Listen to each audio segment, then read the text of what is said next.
People have often asked me over the years, how did you become an activist? And what made you decide to become an activist? What was that pivotal event in your life? And for years and years, I thought about it. I tried to. Now, when did I really become an activist? What happened that made me commit my life to doing this work? And I came up with some ideas. So at one point I said, well, it must have been when the 16th Street Baptist Church in Birmingham, Alabama was bombed. I'm from Birmingham, Alabama, and knew Carol Robertson, Cynthia Wesley, and the two other girls who were killed during that church. As a matter of fact, my mother took the mother of Carol to the church to pick her up after they discovered that the church had been bombed. And that did have a profound effect on me. These were, girls in my neighborhood, friends of my sisters, girls my mother had taught in school that I knew. So for a while I decided that, that was what had set me on that path. But then I said, well, actually, I was active before 1963. So, it couldn't have been then. So I came up with various explanations, events, pivotal events in my life. And finally, after struggling with this for years, I decided that there really was no particular moment when I decided to become an activist. As a matter of fact, I grew up with the idea that in order to live in segregated circumstances, Birmingham was the most segregated city in the South when I grew up there, that my parents basically taught us that we had to be critical of the way things were. Otherwise, we could not affirm our own humanity. And that we had to dedicate our lives to the kind of transformation that would make this a better world to live in, for all of us. And so I guess I've learned that wherever I am, whatever I happen to be doing at the moment, I have to fulfill that commitment that has informed my life.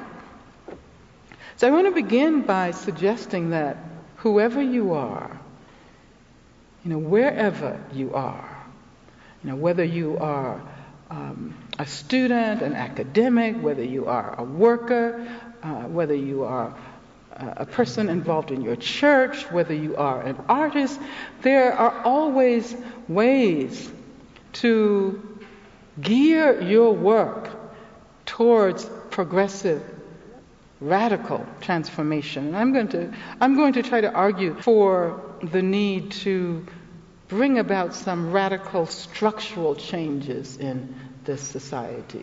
One of the things that I've been thinking about a great deal lately is the prison system.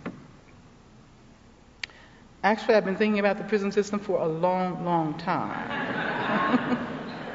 I ended up in jail because of the work that I was doing around the prison system in California back in the late 60s, when we were very angry that such vast numbers of people like George Jackson, who was a brilliant thinker, strategist, who at age 18 had been convicted of stealing or being involved with some guys who stole $70 from a gas station. At age 18, he was sentenced to from 1 year to life by the California Youth Authority, which meant that he could have gotten out after 1 year, but at the same time, by the same token, he could have spent the rest of his life in prison. As it turns out, he did spend the rest of his relatively short life in prison. He was killed some 12 years after he was incarcerated. Many of us who were doing work around the case of the Soledad brothers and other political prisoners from the Black Panther Party, other political organizations began to realize, especially as a result of the work that we were doing with George Jackson, that the prison system as a whole served as a weapon of political repression, racist repression, affecting not only those who were incarcerated for explicitly political reasons, but the majority of the people who were there, who virtually all of whom were poor. I mean, how many rich people are there in prison? A few here and there. And there still are those sort of country club prisons reserved for them. But the vast majority of people are poor people. And a disproportionate number of those poor people were and continue to be people of color, people of African descent, Latinos, Native Americans. Now, some of you may know that the most likely people to go to prison in this country today are young African American men, right? A few years ago, there was a report that was done by the Sentencing Project indicating that about 25% of all young men between the ages of, 18 and 24 or so were incarcerated. 25%. That was, I think, in 1991. A few years later, the Sentencing Project did a similar report and discovered that within 3 or 4 years, the percentage had soared to over 32%. And by now, that percentage has probably gone up. So we're talking about over one-third of all young black men in this country in prison or directly under the surveillance and control of the criminal justice system. Now, something is wrong with that. Don't you think? I mean, one of the problems, of course, is that as we see the material expansion of the criminal justice system, what I call the prison industrial complex, there is also an ideological campaign to persuade people that criminals can be recognized by virtue of their race. That, as a matter of fact, the figure of the criminal is indeed a young black man. And so all of us learn how to be afraid of young black men. Am I right? And this happens often regardless of what race or ethnicity we might be, because the same thing happens in black communities. That black people learn how to be afraid of young black men. Now, this isn't to say that there aren't young black men out there committing acts that are horrible and violent acts at that. But what I want to suggest is that there is a reason why increasing numbers of people of color, and women as well, because ever larger numbers of women are going to prison. Some of you may know about the women's prison at Canyon City here in Colorado.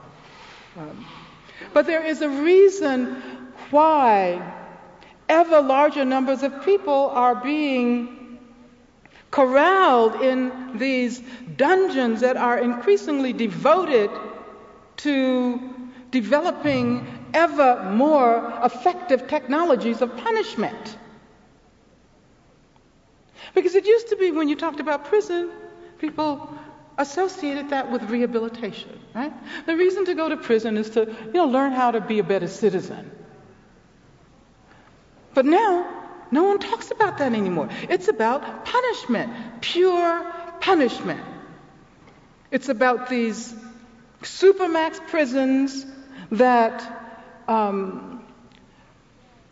prevent those who are incarcerated there from having any kind of human contact. Where people live in cells 8 by 16 feet with no fresh air, no window, a steel gate with no human contact. As a matter of fact, at the federal prison in Florence, which is a supermax prison, the prisoners even have electronic escorts when they move from place to place. Actually, they are required to be in their cells for 23 hours a day, and 1 hour a day, sometimes they're outside. So, there's a reason why we're witnessing these developments. And what frightens me is that people are simply letting it happen. And many of us participate in the processes that allow for the construction of ever more prisons. We vote in favor of the prison bonds. We vote for 3 strikes and you're out laws. And we don't ask ourselves, why, suddenly in the last, say, 15 years or so, why this incredible increase in the need for prisons? Why this focus on crime? Well, we're surrounded by crime. Most of us are extremely afraid of crime, right? Am I right? We're surrounded by it. And I'm not going to suggest that there isn't real crime that is being... There's a lot of real crime, and not only the people who are represented as criminals are the ones responsible for that crime. We can talk about corporate crime as well. We can talk about crimes against the environment that will affect generations to come. But of course, these people generally only pay fines if they do that, right? They're not considered criminal. But in terms of the kind of crime that is usually referred to when the specter of crime is evoked, there hasn't been a great deal of increase in that. Perhaps among young people, that's the one area where there's been a rise, a significant rise in that kind of behavior, violent behavior. But in general, what we've seen is a rise in the representations of crime and violence on television, in the movies. We're surrounded by it. And we have been taught how to fear crime in a way that doesn't really speak to the objective threat of crime, but speaks to other fears, I think. It speaks to fears that we all have, but have no way to express. And when we're told that what we're really afraid of is crime, then we have something to attach those fears to. I was a member of the Communist Party. I'm not a member of the Communist Party anymore, but I still consider myself very much a socialist. So we'll get to that later. But when I was fired from my position in the philosophy department, the very first teaching job I had in 1969 at UCLA. And before I had a chance to teach my first class, Ronald Reagan, who was the governor at that time, sort of instigated the Board of Regents to relieve me of my position because of my membership in the Communist Party. Well, during that period, I was the target of the most incredible kinds of attacks, verbal attacks. I got thousands and thousands of hate letters from people who told me to go back to Russia, And I had never been to Russia at that time, so, go back to Russia. They also told me to go back to Africa, and I hadn't yet gone to Africa as well. It's interesting how they kind of merge my blackness and my communistness. But it occurred to me at that time that so many people had learned how to identify communism as their enemy, and oftentimes as their intimate enemy. That whenever someone was pointed out as being a communist, that person, myself included, became a magnet for all kinds of amazing violence and I won't even mention the epithets that I was called in these letters. But I realized then that something was really wrong. If people could fear communism in that kind of visceral way, when there weren't very many communists in the States at that time. The McCarthy era had basically gotten rid of the organized communist movement because it was deemed illegal and people were arrested and taken to prison. But one of the reasons why the war in Vietnam was able to happen as long as it did was because of this fear of communism. And people pointed to the Vietnamese as their enemy, as if somehow or another, if the country defeated the communist enemy in Vietnam, things were going to be okay at home. People's lives would be better. They would feel better about themselves. And now, of course, with the socialist world in collapse, with the exception maybe of Cuba, what has happened is that other figures have moved into the vacuum that was created as far as the enemy was concerned with the fall of communism. So now the criminal becomes the enemy. The criminal, the racialized criminal, the criminal that's figured largely as a young black man or a young Latino man, and increasingly as young women of color. But then there's some other figures as well that have moved into that vacuum. And if we look at the extent to which women on welfare have been demonized and represented as those who are basically stealing, pillaging the money that taxpayers earn. I mean, now the welfare system has been basically abolished. It's been basically disestablished. And of course, before the disestablishment of that system, welfare was less than 1% of the budget. And when you consider how much of the national political debate focused on welfare, that must tell us something about the way enemies are created, right? And now, of course, that the welfare system has been disestablished, and there are no jobs, so to speak, for the women who are told that if they don't work, that's just too bad. They can only get, welfare for a certain period of time, and then they have to find a job. Now, they haven't had the opportunity to go to an institution like this. They may not have skills. Where are they going to find a job? And if they have children, how are they going to pay for child care in order to guarantee the conditions which will allow them to work? So what's going to happen with so many of these women? Many of them are going to have to look for alternative modes of survival, since they can no longer depend on welfare.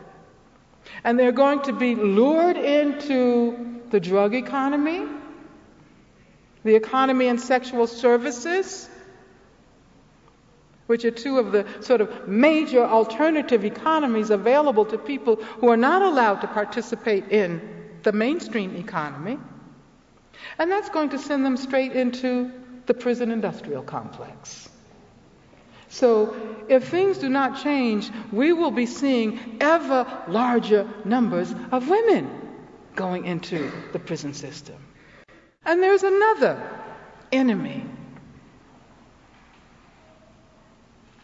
And that enemy is the immigrant. It's not accidental, I don't think, that as this rhetoric, this anti-crime rhetoric developed, as the anti-welfare rhetoric developed, an anti-immigrant rhetoric also developed.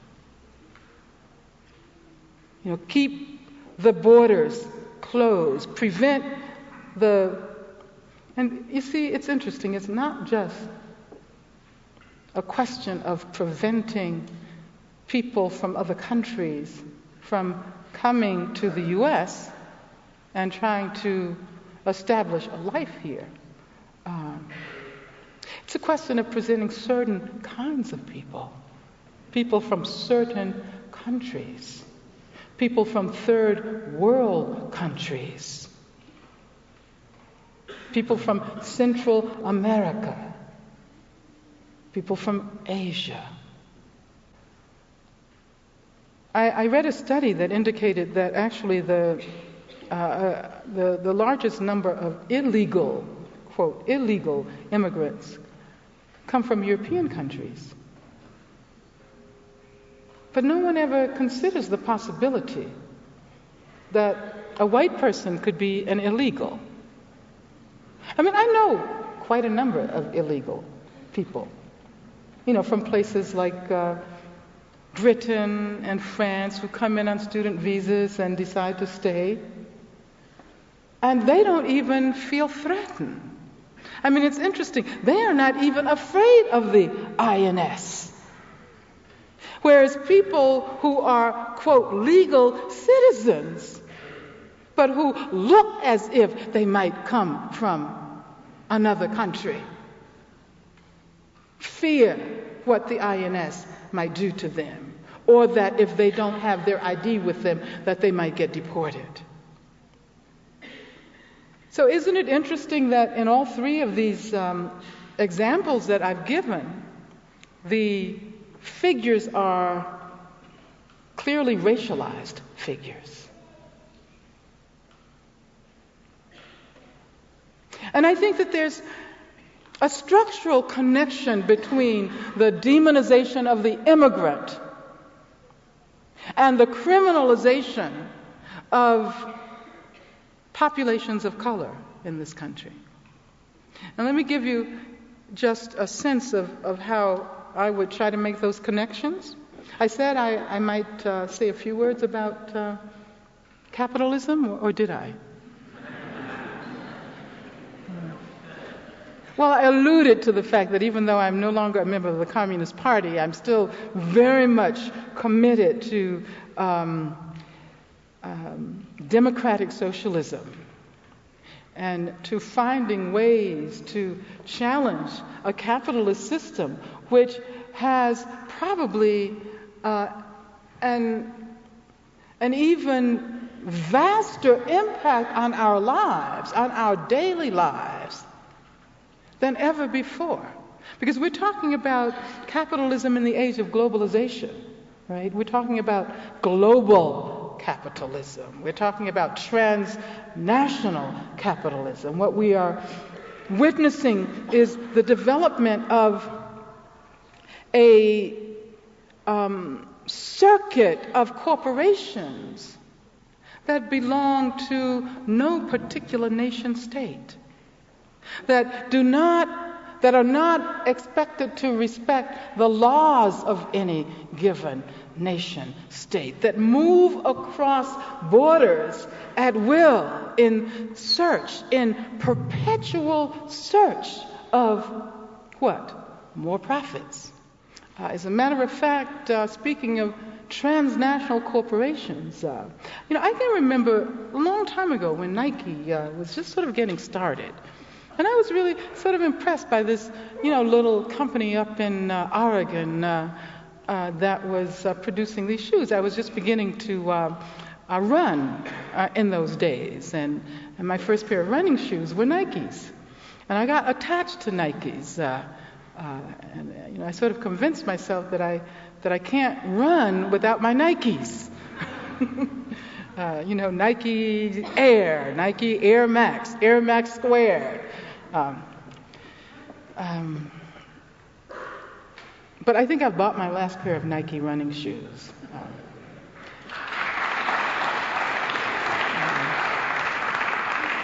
And it's actually, quite interesting that people like Michael Jordan and, of course, Tiger Woods.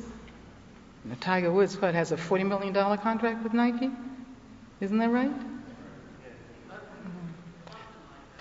Something like that.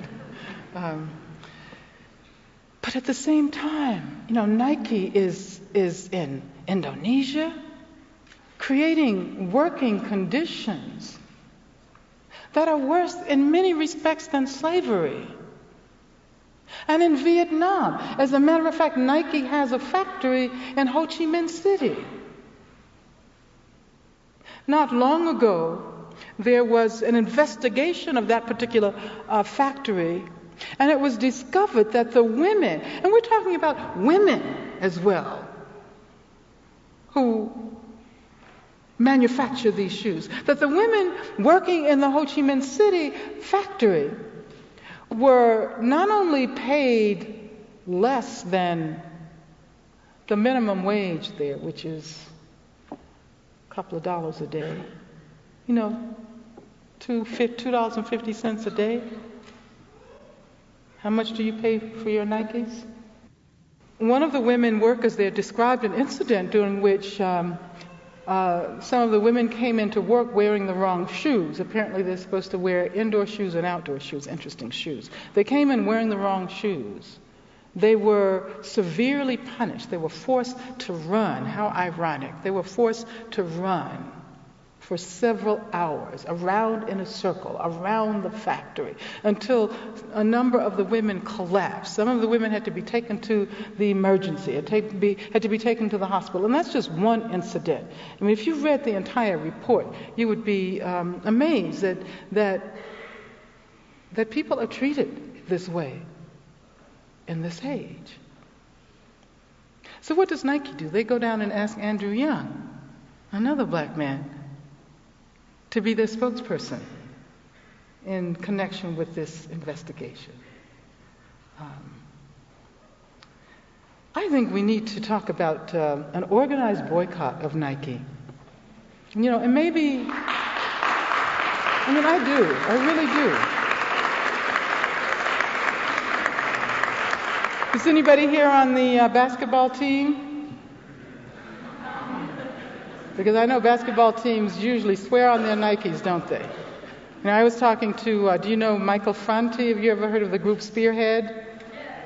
Okay, I was talking to Michael Franti the other day, who is the person who started the group and the lead singer, lead rapper. He said that he plays ball, and he decided that he was going to try to organize the people he plays basketball with, to stop buying Nikes. I think we need a global boycott. Not that the other companies treat their workers any better. They probably don't. But if we can't find a way to point out concretely, what is happening, then, we'll all continue to wear exploitation on our bodies without even being conscious of it. I mean, in a sense, we can't avoid wearing it because the clothes we wear are generally produced. There's a global assembly line, right? But at least we can be conscious of it. At least we can, in some way, participate in efforts to reveal what is going on and hopefully transform it.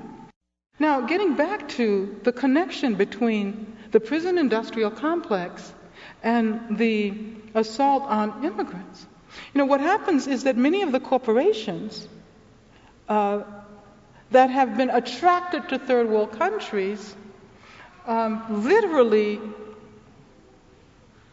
leave people without jobs here in this country because it's more profitable to pay wages of $2.50 an hour a day. Sorry. I mean, that even $2.50 an hour is nothing. I mean, you get paid more than that at McDonald's. But when you consider that, companies, automobile companies, for example, they have left. Detroit used to be Motown, right? No longer. So what's happened to all of those people who historically have worked with those corporations that have decided that it is more profitable to move into a third world country and set up shop there? These are the people precisely who end up participating in the alternative economies, in the drug economy, and taking drugs too. Or rather taking illicit drugs. Because a lot of people take drugs in this country. A lot of people take drugs. As a matter of fact, it's so interesting that there is this so-called war on drugs on the one hand, on certain kinds of drugs, and then other kinds of drugs are represented as the panacea.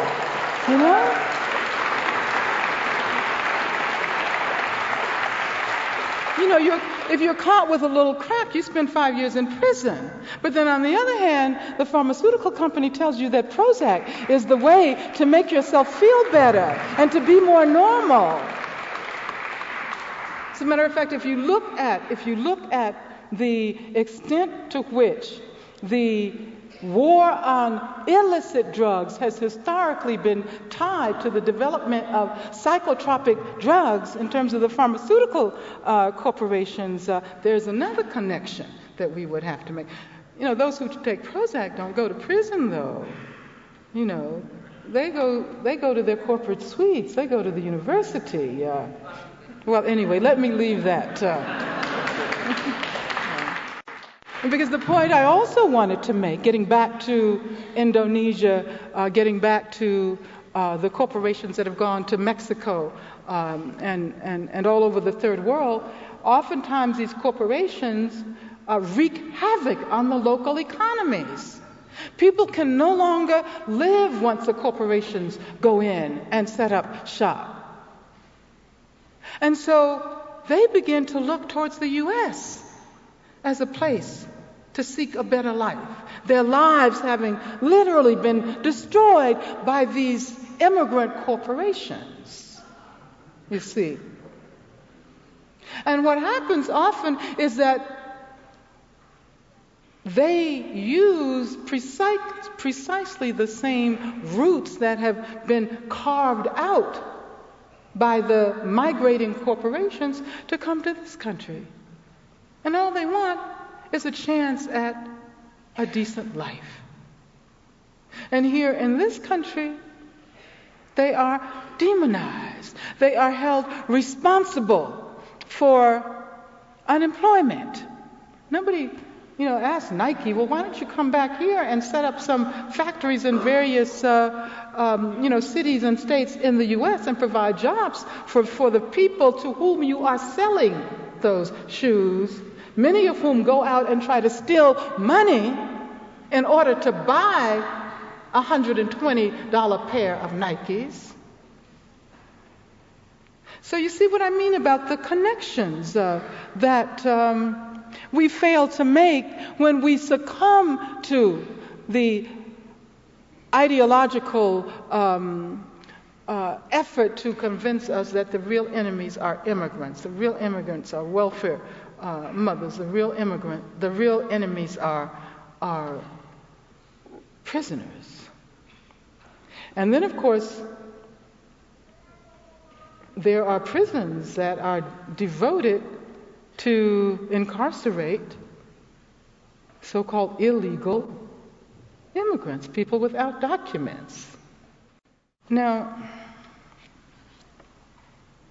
I spoke about a prison industrial complex, and I haven't really explained what I mean about that.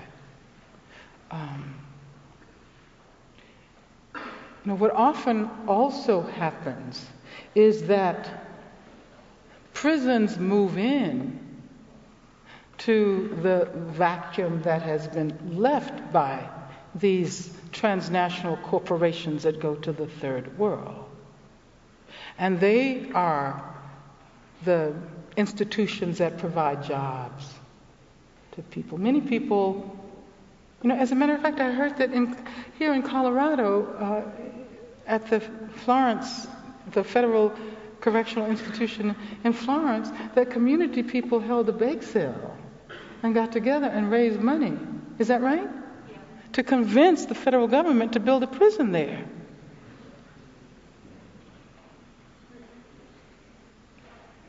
I guess because they wanted the jobs. And if you look at the construction industry, one of the most developed sectors of the construction industry is prison construction. That's where the profits are now. Look at the role that architects play in creating these new institutions. Look at the extent to which prisons have been privatized, and the extent to which private corporations move in to take advantage of prison labor, because it is as cheap oftentimes, or almost as cheap as third world labor. So there's a sense in which prisons are becoming an integral part of the U.S. economy, which means that there are stakes other than the anti-crime stakes that will keep the prison industry expanding. So it's acquiring its own momentum, which, if we don't attempt to intervene and stop it now, we will be, into the next millennium, we will be an increasingly incarcerated society. And that really scares me, because as I said before, I have been there. I know what it is like to live under those conditions. And I can't even pretend to have experienced what people who are sentenced to these super max control units are experiencing. I mean, I was in solitary confinement for about 15 months. And that was hard. It was really hard. I think the only reason I survived was because I had been a student. And I was used to spending time alone studying. Seriously. I mean, I really think that is the only reason why I did not go absolutely out of my mind. And I also learned how to practice yoga. So between yoga and reading and writing, I managed to safeguard my sanity. But what about people who don't have those skills, or who haven't been introduced to reading? Okay, now I guess I'm supposed to wind up and say some words about what we can do. Because I don't want to depress you or frighten you. Or maybe I do. But only if you can move out of that depression or that fear and recognize that there are ways to make a difference here. One of the reasons why the prison industrial complex has expanded as it has is because we have learned how to forget about prisons, even if they are in our own neighborhoods, even if we have relatives and friends in prison. And if you look in communities of color, almost everybody knows someone who is there or has been there, but we don't know how to talk about it. We don't integrate ideas about what is going on in these places in our daily conversation. We don't teach about the prison system. It's almost as if what this society does, first of all, is gets rid of the people who have the problems, people who have drug problems, rather than recognizing that they are hurting themselves and they need some help. They need someone to help them. Rather than recognizing that, they just send them to prison. And the majority of women who are in prison are in there in relation to drug-related charges, right? And non-violent drug-related charges. So the idea is just send them to prison, throw them away, get rid of them. And if you get rid of them, then we don't have to think about them. And if we don't have to think about them, then we don't have to think about the problems that they have. So we don't really have to address the issue of drugs, which would require us also to talk about pharmaceutical companies.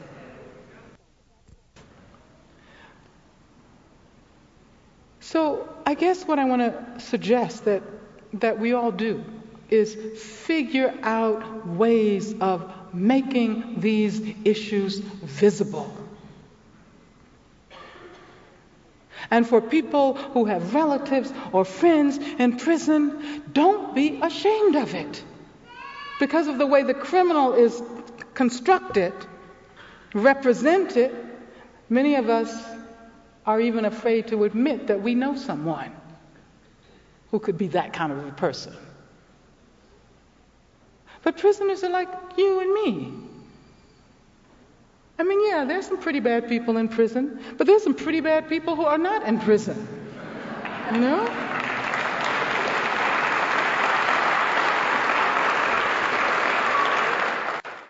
And a study I read indicated that probably 95% of the population in this country at one point or another in their lives commits a crime.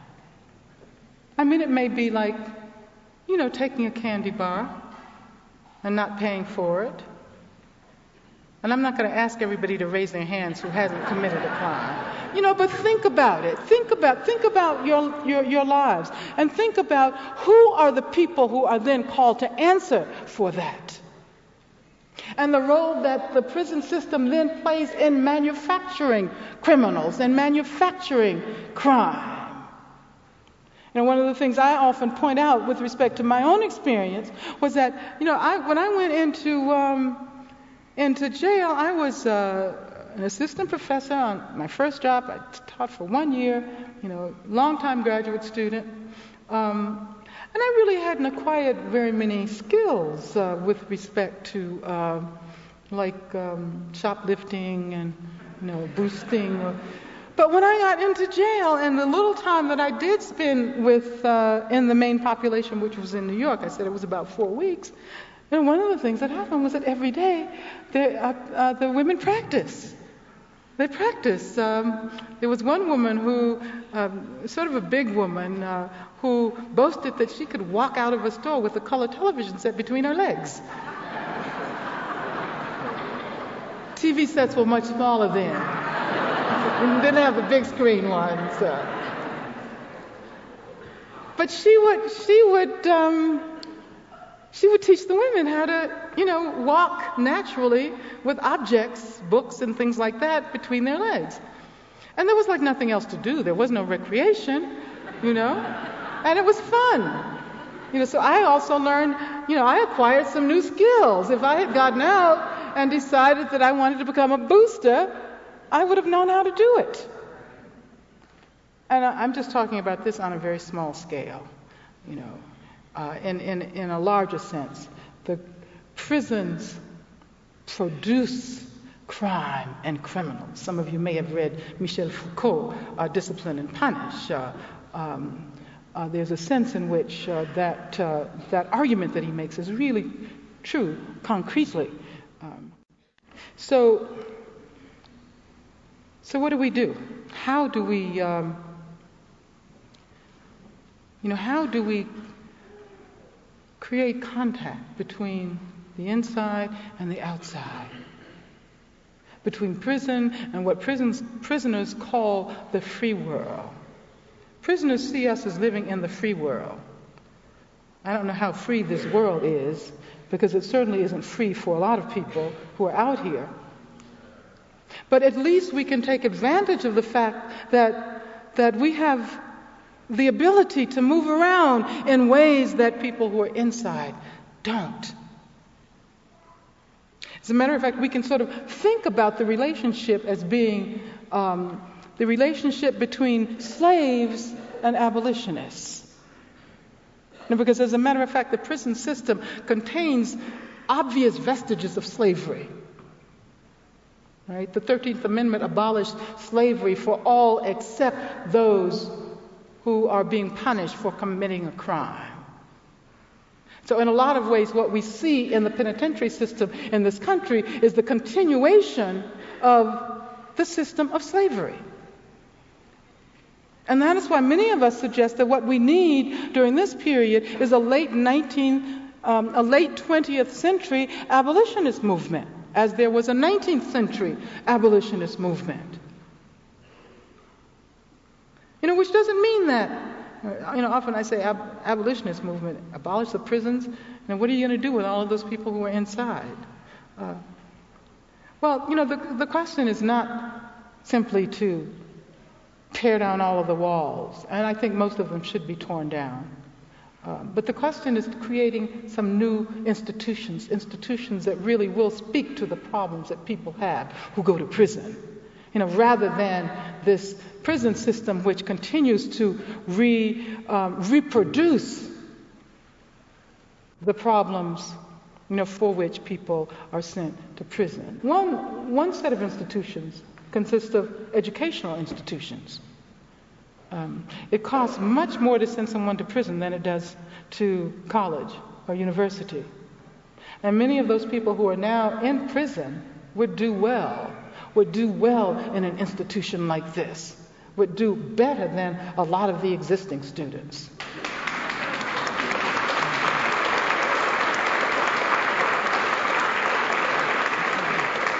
But of course, that's a kind of that the abolitionist strategy is one that is a protracted strategy down the line. What can we do now? I want to suggest that those of you who are students here and faculty, think about ways of creating lines of communication between prisoners and students. As a matter of fact, that is the kind of coalitional formation that I think has an enormous amount of potential during this period. Prisoners are generally considered as people who have no agency. And if we talk about doing work around prisons, it's often in a missionary kind of posture, that we want to save these poor souls. We don't think about prisoners as human beings who have a right to participate in the efforts that perhaps will lead to change. So I want to suggest the possibility of classes. I used to teach a class on incarcerated women at San Francisco State University. And I took a number of the students from San Francisco State into the San Francisco County Jail, because I taught a class at the San Francisco County Jail as well.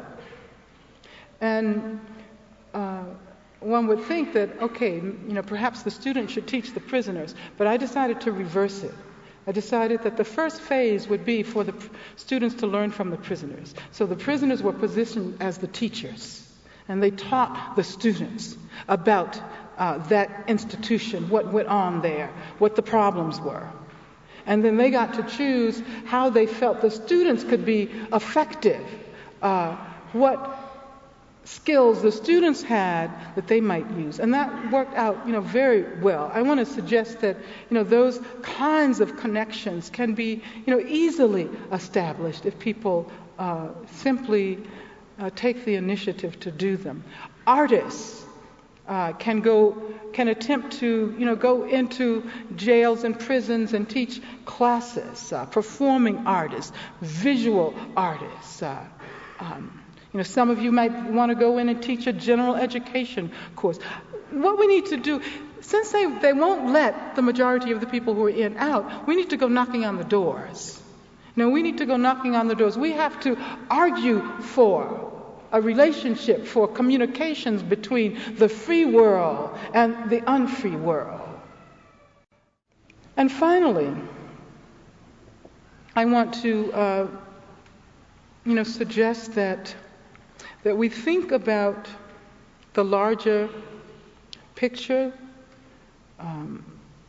the assault against affirmative action, the increasing conservatism. I don't think I'm going to forget the way those buildings that focus on the family complex look for a long time. That is amazing. That is amazing. And it's not that we don't want to focus on our families. But the family is used in this ideological way. Who is the real family, right? The real family is generally nuclear. The father works. The mother's supposed to stay at home and be a good wife and mother. So the single mother is not, and her children, they don't count as a family. There's a great deal of homophobia that is implied by that particular construction of the family. So that gays and lesbians who have families don't have, quote, real families, according to these people over there on the hill.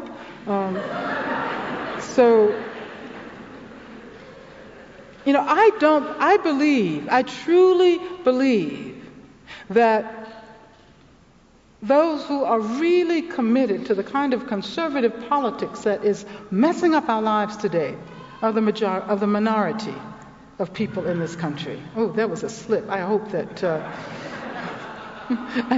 they look like the majority.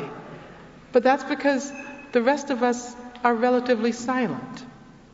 And I want to urge every single one of you who have come out to participate in this community building moment to think very deeply about what you can do to make a difference. Thank you very much.